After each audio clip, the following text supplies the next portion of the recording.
It's been 245 years since a homesick crowd of Irish soldiers and expats first gathered near here to celebrate their home nation's patron saint.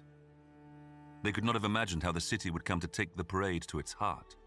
Today, the boy is one of 300,000 marchers, watched on by a crowd of 3 million more, an historic turnout.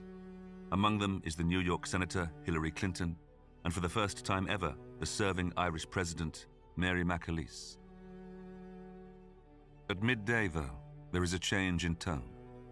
The parade, all 1.5 miles of it, comes to a halt. The boy feels his father rest a hand on his shoulder. The bands, ringing out tunes on every street corner, stop playing. The marchers cease their rounds of traditional Irish songs. A calm descends. As one, the parade turns south to face the direction of the Twin Towers, where 3,000 people lost their lives last year. The boy stares at the ground below him as a tannoy conveys the prayer of the Archbishop of New York. All else is silence, as the huge crowd honor the dead, as well as emergency workers who faced so much on 9/11.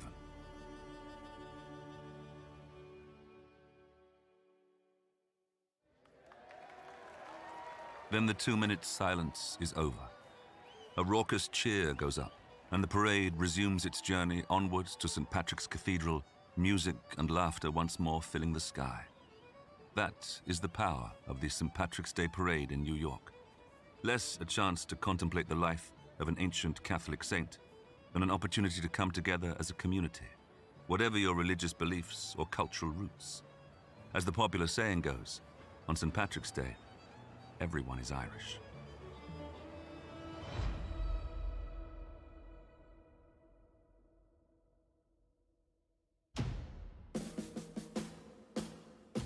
While New York's parade may be the biggest in the world to honor St. Patrick, it is just one of many held throughout North America, Australia, Ireland, Britain, and beyond. But few of the millions of revelers who celebrate it know more than the popular myths about Patrick himself, that he chased all the snakes from Ireland, or that he used the shamrock to explain the Holy Trinity. In truth, Patrick has become less a figure of genuine historical importance than a cipher for the idea of Irishness. A figure to sit alongside the leprechaun and the pint of Guinness as a sort of shorthand for nationhood.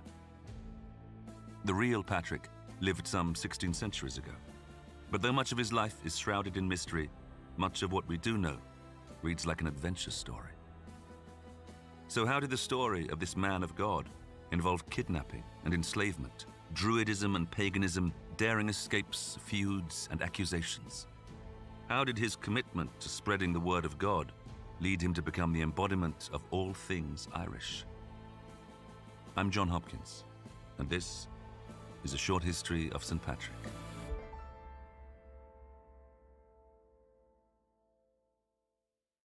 Patrick is born sometime in the late 4th century AD as a Roman citizen in Britain. He has no birth connection to Ireland at all. Indeed, Ireland, at the very edge of Europe, is one of the few places the Romans have never seriously attempted to invade. Patrick's father, Calpurnius, like his father before him, is a clergyman, Rome having adopted Christianity back in 323 under the Emperor Constantine.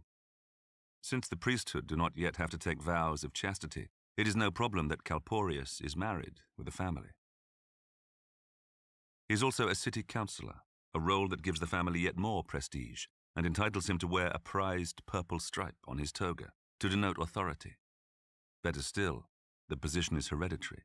Patrick is destined to take over from him, guaranteeing a good life for the family line to come. Patrick, then, is born into privilege, and property too. His very name, which Romanized is Patricius, means of the patrician, or aristocratic class. His writings tell us he grows up on the family estate near the town of Banaventa Bernier. Though the exact location is uncertain, it's likely a typical walled town on the English west coast, complete with a forum, a bathhouse, and a Christian church. Patrick is given an education in Latin, as befits his class. Unlike most of the population, he learns how to read and write, something which turns out to be of particular benefit to future historians. Because, rather unusually for this period when the Roman Empire is in its dying days and the Dark Ages are about to descend, Patrick later leaves vivid first-person accounts of events in his life.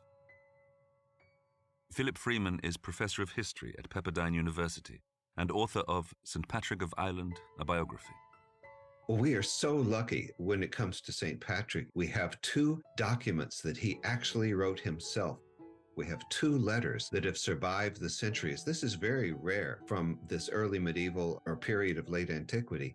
But we have, first of all, a letter to the soldiers of Coroticus is his first letter. But then we have a longer letter, which is called his confession, his confessio in Latin, which is a little bit misleading because it's not a confession in the modern sense. It's much more of a declaration of his life and his work and his intents.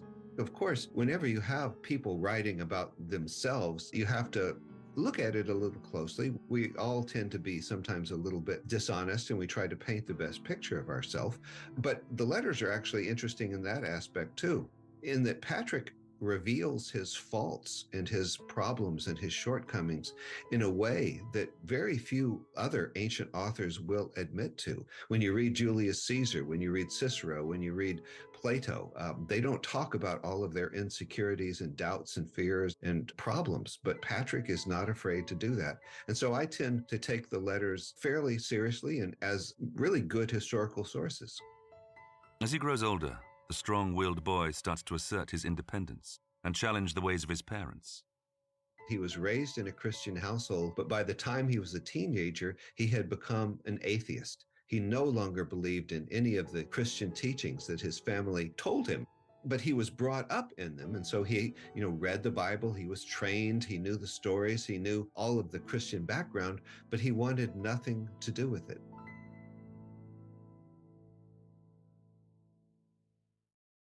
As a hot-headed and rebellious teenager, Patrick gets himself into scrapes. When he's 15, he takes a friend aside and confides in him that he has done something truly shameful. Exactly what his sin is, unfortunately, is lost to history. But it is a confession that will come back to haunt him in years to come. It's now, though, that Patrick's world is turned on its head, and his life is set off on a whole new trajectory. It's a moonless late summer night, sometime in the early 15th century, in the narrow strait between Ireland and Britain. The coast of Ireland, some distance behind him, a man is maneuvering his boat across calm waters on his way to the British mainland. The gentle breeze is just strong enough to fill the vessel's single sail, but every now and then, when the wind dies down, he uses his wooden oar to steer a course. Not so many years ago, when the Romans were regularly patrolling this strait, this trip would have been impossible. But tonight, the sailor's not worried. Everybody knows the Romans are a spent force, so there's no one now to intercept him and a handful of other boats in this mini armada. Squinting, he can just about make out the landing spot, with the silhouettes of a row of Roman villas rising up above it. Soon, the water becomes too shallow to sail. The man jumps from the boat and drags it up the beach, the wet sand crunching beneath his feet. He leaves his boat with a smaller group chosen to keep watch, then marches off in the direction of one of the villas. They walk in silence, save for the occasional metallic clang of the weapons and chains they carry. Because tonight, they are going slave hunting. With Rome's authority waning, there are rich and easy pickings to be had. The most prized are young women who can double as wives and laborers, or boys big enough to follow orders and get the work done. But there's every chance the house they're targeting will include grown men. And that's when things can get messy.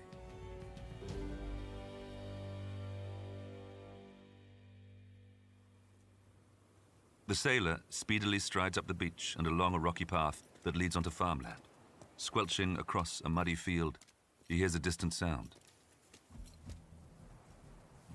He alerts the crew, who quickly slip down out of sight for a moment, wary. The Romans might be gone, but local militia still patrol these parts, looking for gangs exactly like this one.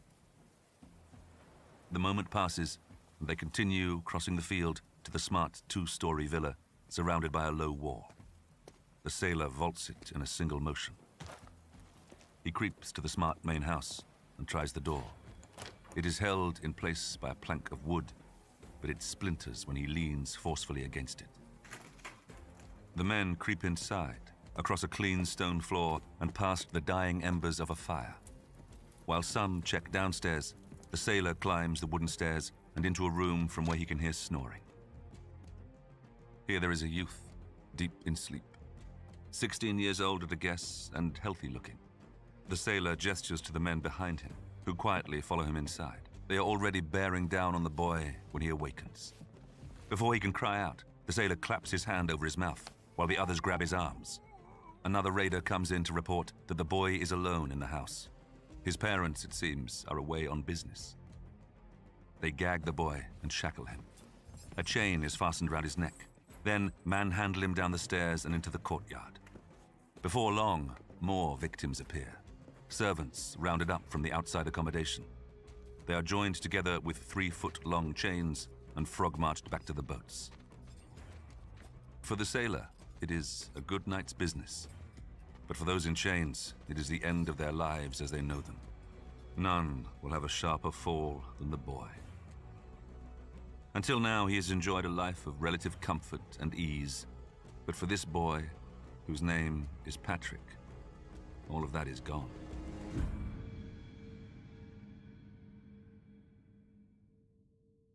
The voyage from Britain to Ireland takes a day or two, but soon green hills emerge on the horizon.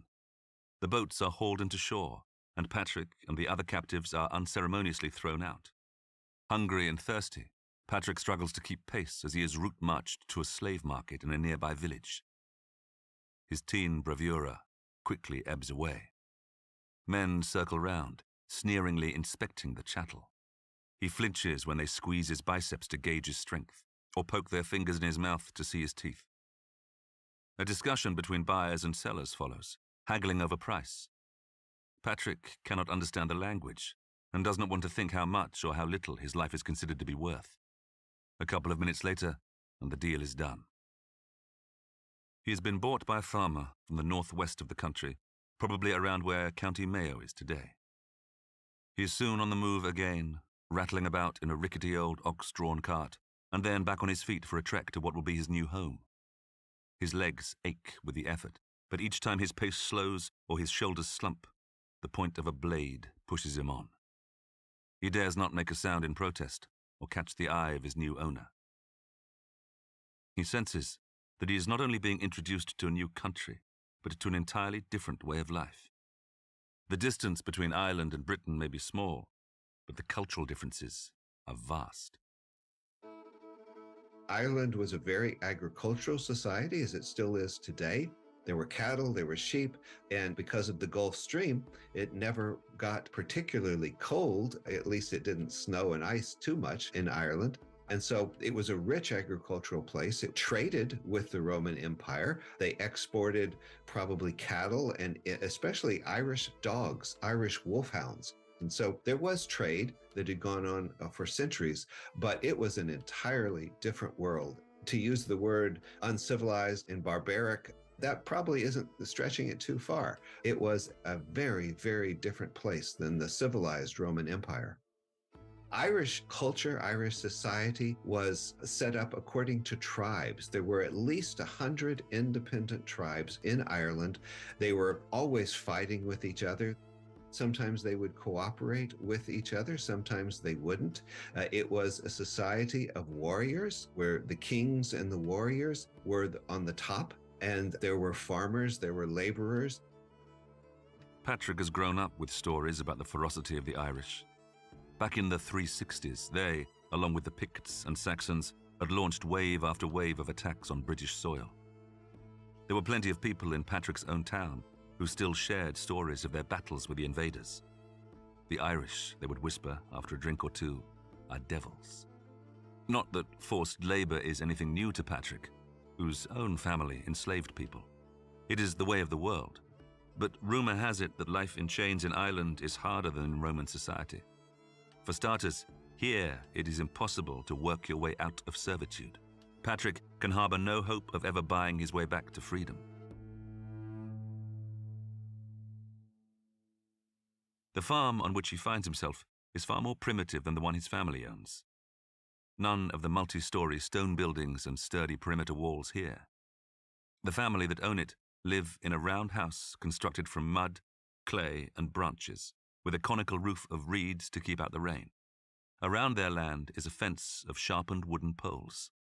He feels like he's stepping backwards in history. Patrick's job is to look after the sheep. It's a lowly position in an agricultural hierarchy where cows and pigs are considered more important. A shepherd can have no doubt about his place in the social order. Life is governed by the seasons. In the springtime, he helps with the lambing and the castrating of rams. In the summer, he shears the flock. In the winter, it's time for the slaughter, a rhythm of life that the high-born Patrick never expected to be a part of. At night, he shares a rudimentary hut with his animals. The smell, especially on a hot summer evening, can be overwhelming, but heat is not usually the problem. It's the coldest and wettest part of Ireland. And Patrick writes that he spent 7 years there as a slave, and his main job was herding sheep in the mountains. And he was left alone with the sheep to guard them from wolves. There were still wolves in Ireland. And he writes about what an absolutely miserable life it was. He was freezing cold most of the time and wet, and it was just a miserable situation. To make matters worse, his master is an utter bully who beats and abuses him. It is a terrible life. Sometimes he spirals into deep depression, mourning for the life he once had, for his warm bed on the estate, lavish meals, and comfortable clothes, even the chance to work at his lessons. The days roll into each other. The weeks turn into months and years. Patrick realizes that if he doesn't want to spend his life wallowing in all that he has lost, he must attempt to make the best of the lot he has been given. Now, he starts to use the few social interactions he has to pick up some of the local language, a bid to reduce his isolation.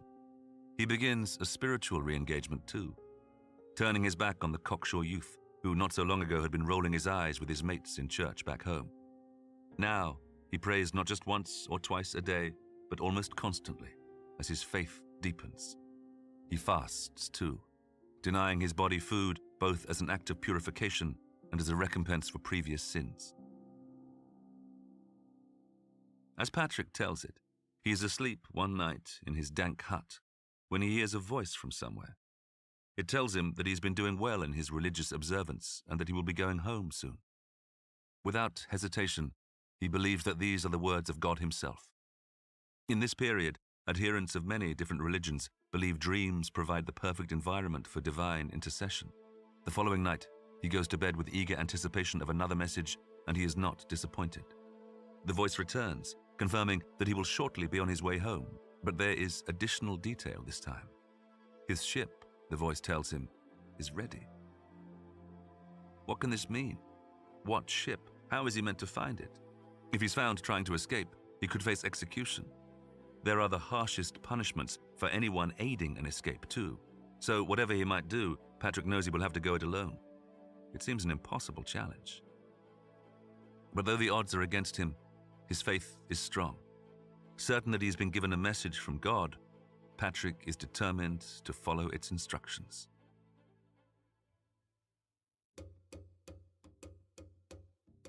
Patrick steals away from his hut in the dead of night without a word. The fewer who know of his scheme, the lower the danger to everyone. With no possessions of note, all he carries is enough food and drink to last him a day or two. His plan is to travel cross-country, bypassing the most populous places to avoid detection. The nearest useful ports are in the south of the country, not far off 200 miles away. To get there, he must contend with mountains, wide rivers, and muddy bogs. When his food runs out, he takes to foraging and fishing, making do with whatever meager rations he can gather. It is summer, so at least he doesn't have the cold to worry about. But there are wild animals, and most dangerous of all, humans. Now a fugitive, he knows there is a price on his head. But if he has nothing else, he at least has plenty of time to reflect.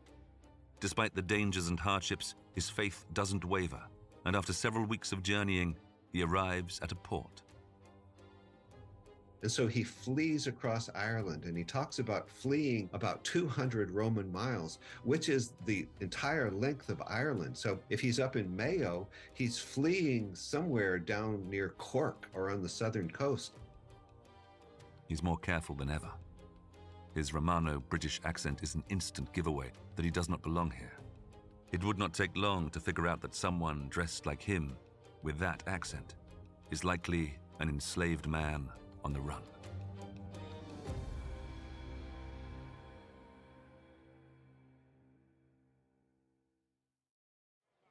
On the bustling dockside, traders haggle over the price of the jugs of wine and saltfish that has just landed.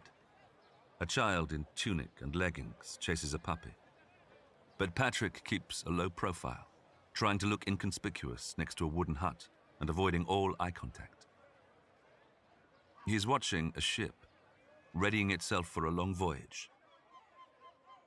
It's larger than the one that transported him to Ireland all those years ago. Big enough to accommodate a crew of 20. It could be the ship from his divine message. A dozen men are loading supplies on board, grumbling to each other about the heavy lifting. Might this be his ticket out? He decides to chance his luck. He approaches the captain and asks if he might have free passage in return for labor. The captain stares at him, nonplussed. He takes in his raggedy dress, and Patrick fears he suspects the truth. But the captain just shrugs his shoulders and says that he already has a crew. He doesn't need the hassle of taking on anyone new, especially if they're someone else's property.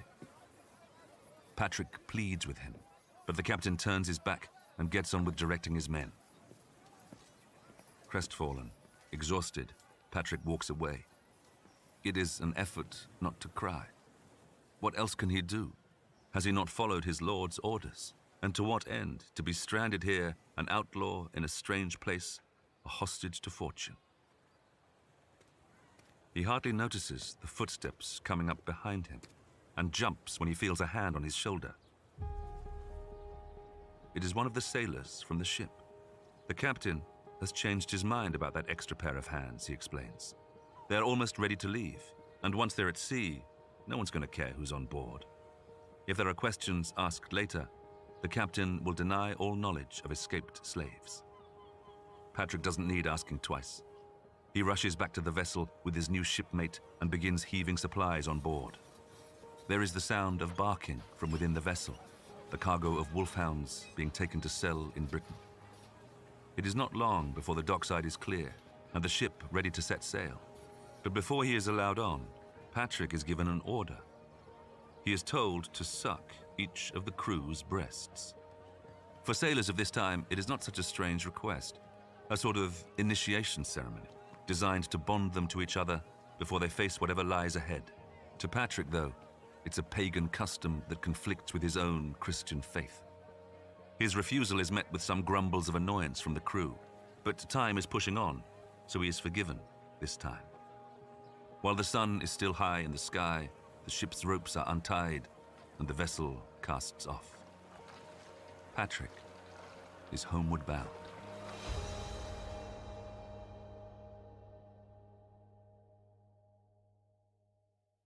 They sail for 3 days and then set out on another cross-country trek. For what seems like weeks, they hike across expanses of open countryside, over hills, across rivers, and through marshland. The crew soon uses up all their supplies and begin to gripe with hunger. Patrick comes in for some particular baiting from the captain. If your God is so great, he says, what is he going to do for us? Patrick, as ever, turns to prayer. And a day or two later, they are seemingly answered. The group stumble upon a herd of pigs and embark on a 2-day feast.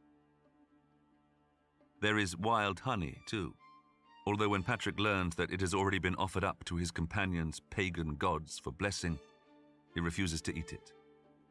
With their energies renewed, the rest of the journey goes smoothly, and Patrick finds his way back to his family. Like the prodigal son, he is welcomed back with open arms and more feasting. But he is no longer the callow youth they once knew. His mother barely recognizes the tall, strong, pious man that her son has become, exhausted both physically by his forced labor and mentally from the trauma he has suffered. He says that his parents were overjoyed to see him. They had assumed that he had been dead because nobody ever returned from Ireland. Patrick is the only person we know to have ever escaped slavery from Ireland and returned to Britain. So he is there. He settles back into his life at the villa, but it's not comfortable for him anymore in many ways because he's seen a different world. Thrilled to have his heir back in the fold, Patrick's father attempts to groom his son for the responsibilities that will eventually come his way. But years of vital education have been lost. It is difficult to know whether that gap can be closed. There is a further complication too. Patrick's father may be a deacon, but Patrick's own religious calling is on another level entirely. One night, shortly after his return, he reports another vision while lying in bed. A man named Victoricus comes from Ireland laden with letters and plucks one from the pile, breaks its seal, unraveling it, and handing it to Patrick. It is headed, Voice of the Irish. Patrick says he suddenly hears a choir of voices addressing him, as if from the letter. They call out, Holy Boy, the nickname he had received as a slave. The chorus bids him to return to Ireland and walk among them, just as Jesus had taught to love your enemies in the Sermon on the Mount. And Patrick says, no way am I going to go back to Ireland. These people kidnapped me. They treated me horribly. That's the last place that I want to go. But he keeps having these dreams, and God keeps telling him, the Irish need you. We really don't know a lot about the period between when Patrick leaves Ireland, when he escapes Ireland, and when he returns. And so eventually Patrick says, okay, I will do it. But he can't just pack up and head back to Ireland. He needs to be trained.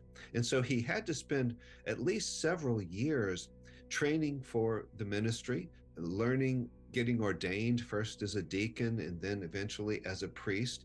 And he could have done this in Britain. There were bishops in London and in York and several other places. Or he could have gone to the continent and done it in Gaul or even Italy. But probably he trained to be a priest in Britain. And then finally, after a number of years, and we don't know how long, he sets sail and goes back to Ireland.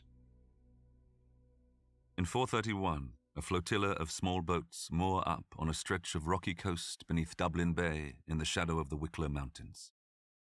The sailors decamp to a nearby cove, led by a man named Palladius, an envoy of the Pope. Palladius has just been appointed the first bishop of Ireland and is charged with converting the country's pagan masses. But it is far too big a job for one man alone, so he's come with assistance to help spread the word. While we do not know for sure, it is a fair guess that Patrick travels with him. Maybe in his mid-30s by now, Patrick is still full of zeal and has several years' training in the church under his belt. But even with his prior knowledge of the country and its people, there's a lot of work to be done. In Ireland, before Patrick got there, before the Roman missionaries got there, it was very much a part of the general Celtic religion, which had stretched all the way across Europe. They were polytheistic. They had many different gods, and the religion was overseen by a class of priests called the Druids, which could be either male or female. But the Druids were the ones who did the sacrifices. They acted as intermediaries. They acted as judges.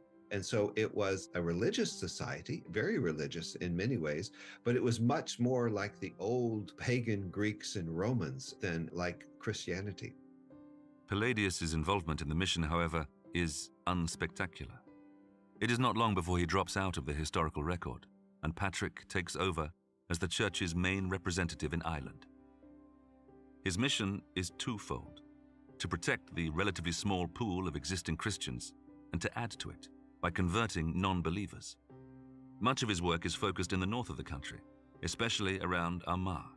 Patrick was not the first Christian in Ireland. He was not even the first Christian missionary in Ireland, but he was the first one we know about to go to the northern part of the island. There previously were Christians working as missionaries in the southern part, and we know that a number of the people who had been kidnapped from Britain over the years were Christians, especially the women. Elsewhere in Europe, the Church is ripping itself apart with esoteric doctrinal debates, such as the extent to which Jesus should be regarded as human or divine. Patrick, though, adopts a much simpler message. He concentrates on the idea of a single creator God and preaches a credo of love and grace. It is a step change from the magical mythology of the many Celtic gods. But not all his fellow bishops back in Britain are fully supportive of his efforts. We get the feeling from his letters that not everybody was particularly thrilled about it. Many of them wanted nothing to do with the Irish, but enough of them approved of Patrick's mission so that he went back to Ireland with the full support of the church. His ministry relies on the hospitality of others. Moving around with no more than a handful of followers to spread the gospel, Patrick stays in strangers' homes, where he also conducts services. But changing hearts and minds is a slow process, strewn with obstacles. He did not sweep across the island and convert everybody to Christianity, not at all. He had to work very slowly because Ireland was divided into independent tribes, and so he had to do it tribe by tribe. He could not cross tribal boundaries without having some sort of Irish nobleman with him. And so what he would have done is gone to the king of a particular tribe and offered gifts to the king and said, "May I preach here?" And the king would have said yes or no. But enough of them said yes that he was able to establish a ministry. He was able to establish churches, and he was able to have some converts. And he talks about having hundreds, but that probably took quite a few years to do it. He increases his flock among the enslaved, many of whom are Romans and Christians anyway. But he has some success among the indigenous community too, not least among the higher ranks. Eventually, he comes to count the sons and daughters of Irish kings among his followers. Women of all ranks prove a natural constituency for him. By urging as many of them as possible to maintain their virginity and become brides of God, his message can sound austere to a modern ear. But to some well-born women destined to be married off into strategic unions, dedicating oneself to Christ and taking oneself out of the marriage market is an appealing option. Similarly to the enslaved, whose bodies were considered the property of their masters, the idea of sexual abstinence is a welcome one. Devotion to Christ becomes a means of winning back some bodily autonomy, at least psychologically. As Patrick himself notes, the ones who suffer most are the slaves. They face rape and constant threats, but suffer this abuse bravely. God gives these women the grace to follow courageously in his path, even though they are forbidden to do so. With the top of his head shaved in the Roman fashion and carrying his bishop's staff, he moves from community to community, bearing gifts of woolen cloaks or jars of wine and holding worship services in people's homes. He conducts baptisms for the converts too. The new believers strip naked, a customary Christian tradition of the time to represent new life as if newborn. They turn first west to renounce the devil, then east to receive the creed and affirm the faith. Then Patrick pours water warmed in a small cauldron over them and anoints their foreheads with oil. Eventually, he has enough followers to start building simple but permanent wooden churches too. But this putting down of roots doesn't go down well with everybody. He actually gets in a little bit of trouble because the sons and daughters of the nobility that convert to Christianity, their parents don't like this. And especially the women who he converts, those who decide that they want to become nuns, they want to become celibate nuns. This messes up everything. They had been pledged in marriage years before. And so Patrick gets a lot of grief from people in Ireland who are members of the nobility, the people in charge, for his work. So he talks about being beaten regularly. He talks about being kidnapped. He had a really, really hard time. By the second half of the 5th century, Patrick has established a significant congregation spread through the north of Ireland in particular. Now, a band of raiders arrive from Britain under the ruler of a local Christian leader called Caroticus. He is one of a new breed of local strongmen who have emerged in Britain to fill the power vacuum left by the collapse of the Roman Empire, a process that culminates with the fall of the last Western Roman emperor in 476. It is a spring day, and Patrick has just finished a baptism service for a clan comprising several extended families. Everyone is in good spirits, and Patrick is looking forward to a few well-earned days of quiet after Easter. Shortly after his new converts leave, a messenger arrives at the door of the church where he's been staying. The messenger is red-faced as he breathlessly delivers his news. As so, and not using an anonymous function, if you know what those are, is so that we can successfully unsubscribe for this when we're done using it to avoid any garbage being created. What it does is that it takes our screen tell what our inputted, we output this hit variable times. This function will be called 3.move towards, is using gizmos, controller, and a rigid to use controller here to.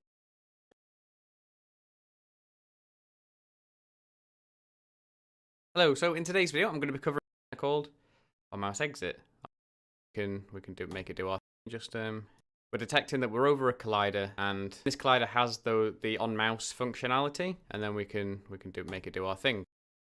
So if we go back and look at the new input code, there's a few different things we're going to need to do to get this set up. So this is our on mouse new input.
System script, and you can see that we're using three interfaces here: iPointer enter handler, iPointer exit handler, and iPointer down handler.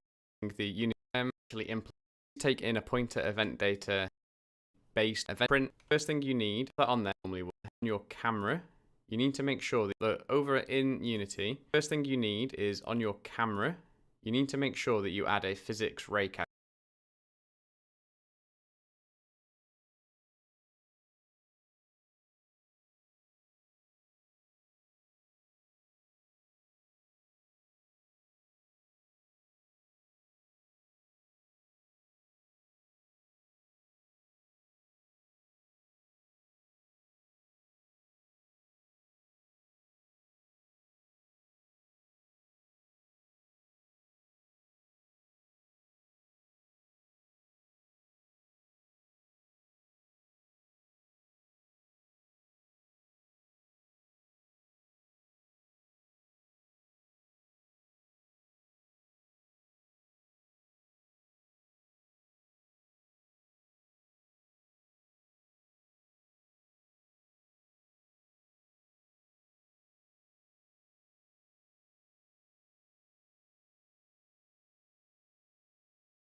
The converts, he says, have been attacked on their way home.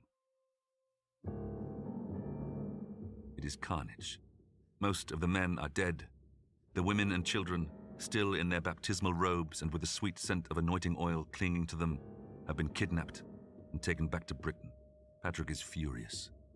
How can this happen? He knows from bitter experience the terror of those poor people. He has spent years of hard work to spread the word, and now it threatens to be all undone by one of his own countrymen, and a supposed Christian at that. Patrick opens up a line of communication with Coroticus, desperate to negotiate a return of the prisoners and their property. Coroticus, however, laughs the suggestion off. Incensed, Patrick writes an open letter to him. He tells Coroticus and his followers that their crimes have made them citizens of hell. Patrick writes a letter to Coroticus and to his soldiers, and he says, "How can you do this? You are like wolves. These are your brothers and sisters. Send them back. You have to stop this." But they just laugh at him. They want nothing to do with Patrick because they consider the Irish subhuman. The episode deeply wounds Patrick, who fears that the wicked with their evil deeds have won. Worse still, he finds himself receiving condemnation from his own church for his intervention. He actually gets in trouble with the British bishops because it was one of the rules in early Christianity that a bishop stays within his own jurisdiction. He doesn't meddle outside. And so when Patrick writes a letter as a bishop to British Christians, he really is overstepping his bounds. They get very upset, very angry with him. Those who had never really supported his mission to Ireland see their chance for revenge. They send a list of charges against him and summon him back to Britain. One of his supposed crimes is the use of gifts from his congregation to bribe local chieftains to let him preach in their communities. Patrick considers it a means of doing God's greater work, but his opponents claim it is a misuse of church property. Even more seriously, they say they have evidence of a terrible sin that he committed when he was 15, before he was kidnapped. It seems a friend in whom he confided must have betrayed his secret. This is, a terrible sin, but the problem is they don't identify what it is. And so it must have been something scandalous, murder, idolatry, something we don't know about. Patrick feels utterly let down by the people he had once considered friends and collapses into a spiral of depression. But he will not be broken. He writes back to the bishops, refusing to return home. "My work is here in Ireland," he tells them, "and I will not leave until I am dead." Presumably the effort and expense required to chase him down and bring him back eventually deters his detractors. Though disengaged from the church he loves, he is free to carry on his life's mission. Patrick's later years are as uncertain as any period of his life. Just as we do not know exactly when he was born, nor do we know when he died. There are different dates. Some people say in the 460s, maybe even in the 490s, but we don't know. There are plenty of stories that come along later that want to tell us Patrick died and was buried in Downpatrick or over here. And if you go visit Ireland today, you can find 3 or 4 different graves of Patrick. people who want to claim him. But we really don't know what happened to Patrick or when exactly he died. Nor should we imagine that the island he leaves behind is now a Christian country.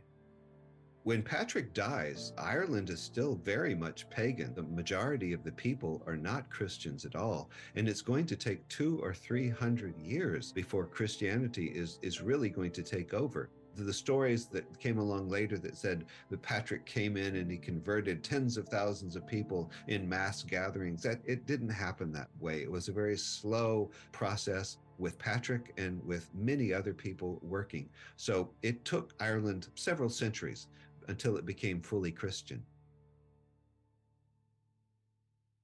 For many years after he dies, he's reduced to a minor historical footnote, just one of many missionaries who helped convert Ireland. But about 200 years later, in the 6th and 7th centuries, there is a power struggle within the Irish church, with rivals jostling to lead it. One of the regional churches is that of Armagh, which was probably founded by Patrick and has long been associated with him. Armagh makes Patrick its poster boy. His life begins to be mythologized, with Patrick cast as hero and miracle worker. A process that takes on a life of its own as the decades and centuries pass. The latter-day myths about Patrick don't have a historical basis in Patrick himself, but they do go fairly far back in the legend of Patrick. For example, when the story that he drove the snakes out of Ireland isn't true. There never were any snakes in Ireland. If you go to the National Museum of Natural History in Dublin, you won't find any snakes there at all. There never have been. But the idea that he drove the snakes out is just a symbolic way of saying he drove the evil out of Ireland. Ever since the book of Genesis, snakes have been associated with evil.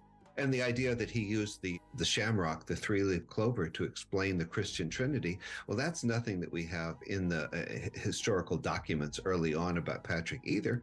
But that's actually more plausible. It's a sort of thing that Patrick might have done, that any good missionary might have done. And so that's possible, but they're both modern inventions.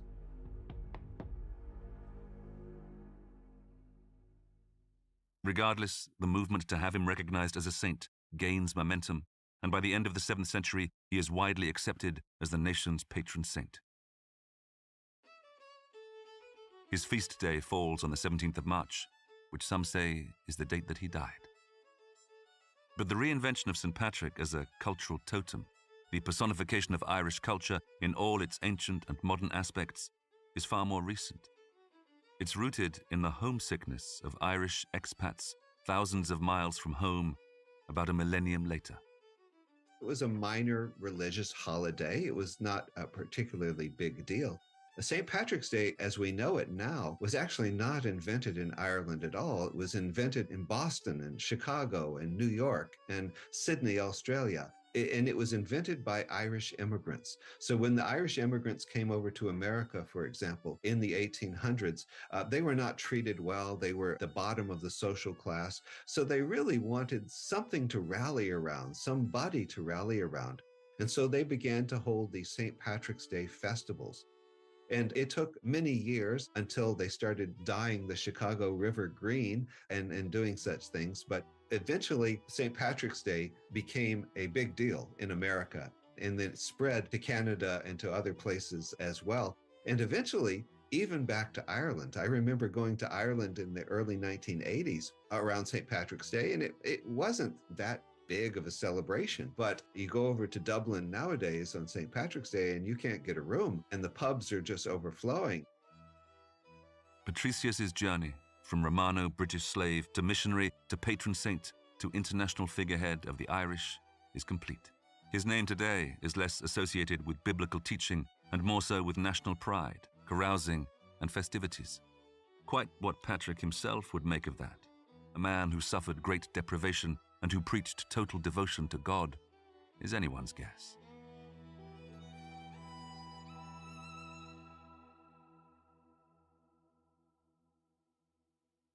Next time on Short History Of, we'll bring you a short history of Frida Kahlo. I personally don't like her being portrayed as a victim because If you see, I think Kahlo's image, or endures because she was able to break a lot of taboos about women's experiences, about challenges to overcome illness, physical injury, both exposing them and working through this trauma in creative ways. So I feel that this resilience and her fighting attitude and determination to enjoy life despite of the difficulties she encountered makes her a powerful symbol as she continues to speak to many different groups, and her iconic image that iconic image that we know today communicates strength and possibility for change. That's next time on Short History of.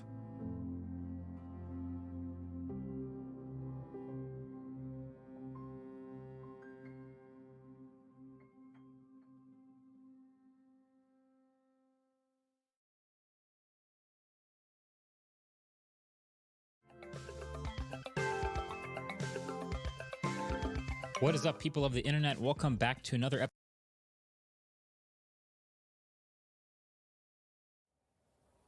It is March 1904. A relatively mild day in Siberia, but the air temperature is still well below zero. The surface of Lake Baikal has frozen solid into a blue-black layer of ice. It is thick and strong enough for thousands of Russian troops to march straight across, the most direct route to their destination. There are makeshift camps on the ice where soldiers can rest. Horses pull sledges of provisions and armaments. The battalion sits together, crowded around a stove, their bayonets propped to one side against a pile of logs. The men wear fur hats and boots and thick woolen coats. They swig from bottles of vodka to warm their bellies, clap their cold hands to get the circulation going, and stamp their numb feet onto the ice. These men are headed to Port Arthur, 1,000 miles to the east. It is a harbor in Manchuria nestled between China and Korea, a world away from Moscow, but controlled by Russia. It is there that the Japanese have launched an attack on the Russian naval fleet. In the scramble to defend their eastern stronghold, these men need to get supplies to the beleaguered port, and fast. Now the Russians' secret weapon approaches. It's a train, creeping along an iron track laid on the ice. It has traveled all the way from Moscow, a distance of 3,000 miles, on a new railroad known as the Great Siberian Way. But this is the most treacherous stretch of its journey. As the train cannot yet go around Lake Baikal, it has to go over it. The ice groans and creaks under the weight of a locomotive that is pulling several carriages loaded with supplies and more troops. The soldiers exchange looks as the train comes closer, its steam freezing in the air. The troops on board shout cheerfully from the carriage windows, whistling and catcalling as they approach the makeshift depot. But suddenly, there is a sharp crack. A shout goes up, and a horse rears in alarm. The locomotive lurches to one side as the ice gives way under its weight. A spout of crystal-clear water sprays into the air. The front carriage derails, jackknifes, and slides onto the broken ice. The waiting soldiers back away from a jagged edge that has appeared, revealing a chasm of freezing water below. They stare helplessly at the troops in the carriages. Hundreds of soldiers crammed up against the windows, desperately trying to open doors as the train rocks from side to side. Another chunk breaks under the locomotive. The driver screams as the nose of the engine plunges into the lake, teetering over the edge, but still held back by the weight of its load. Soldiers drop from the windows and doors of the stricken carriage, only to disappear into the black water. Men thrash in the freezing lake, trying to reach their comrades on the ice, but they're overwhelmed by the weight of their packs or struck dumb by cold shock. Out of the reach of those braving the fracturing ice to save them, they slip beneath the churning waters like sinking stones. Now, soldiers with sledgehammers fight to detach the carriages from the engine. If it sinks, it will drag the whole train down with it. After several fraught minutes, they succeed in breaking the couplings. But then, with a sound like a clap of lightning, a whole section of ice snaps. The tracks scatter like twigs, and the locomotive slides into Lake Baikal to make its final mile-long journey downwards to an icy grave.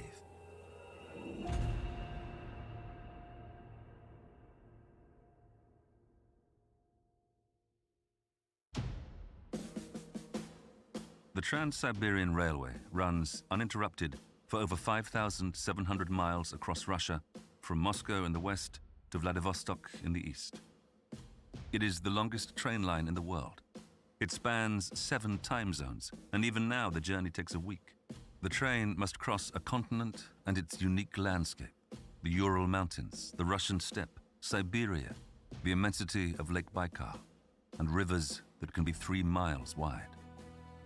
Passengers are able to sit back and enjoy the view because of an extraordinary feat of engineering, something many said was impossible.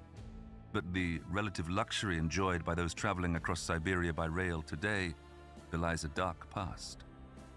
Who were the laborers who were paid or forced to endure horrific conditions?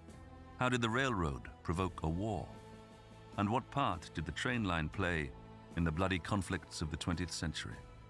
I'm John Hopkins, and this is a short history of the Trans-Siberian Railway.